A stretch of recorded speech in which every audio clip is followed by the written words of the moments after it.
ইসরায়েলের বাধা সত্ত্বেও গাজার পথে অগ্রসর হচ্ছে 30টি ত্রাণবাহী নৌযান। ইসরায়েলি বাহিনীর বাধা ও ধরপাকড় সত্ত্বেও ফিলিস্তিনের গাজার উদ্দেশ্যে অগ্রযাত্রা অব্যাহত রেখেছে গ্লোবাল সমুদ ফ্লোটিলার ত্রাণবাহী নৌবহরের অন্তত 30টি জাহাজ। এগুলো বর্তমানে উপত্যকাটি থেকে মাত্র 85 কিলোমিটার দূরে অবস্থান করছে।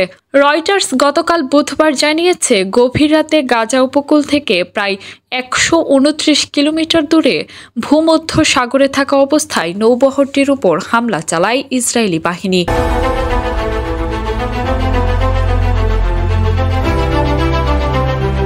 অন্তত 8টি নৌযানকে জোরপূর্বক থামিয়ে দেওয়া হয়।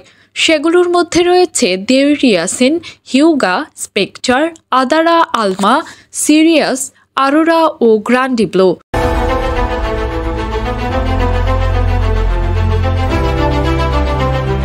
তবে আন্তর্জাতিক সংবাদ মাধ্যম রয়টার্সের খবরে বলা হয়েছে, মোট 13টি নৌযান থামিয়ে দেওয়া হয়েছে।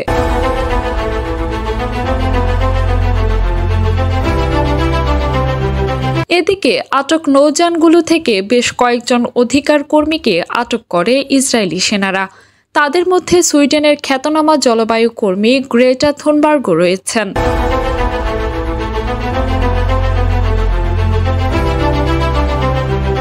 ইসরায়েলি পররাষ্ট্র মন্ত্রণালয়ের দাবি, হামাস সমুদ ফ্লোটিলার কয়েকটি নৌযান নিরাপদে থামানো হয়েছে এবং আরোহীদের ইসরায়েলের বন্দরে নিয়ে যাওয়া হচ্ছে। গ্রেটা থুনবার্গও তাদের সহযোগীরা নিরাপদ ও সুস্থ আছেন।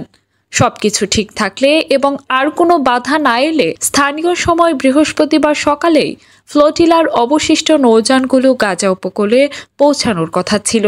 আন্তর্জাতিক মহলে ইসরায়েলের এই হস্তক্ষেপকে আন্তর্জাতিক মানবাধিকার ও সমুদ্র আইন লঙ্ঘন বলে আখ্যা দিয়েছে।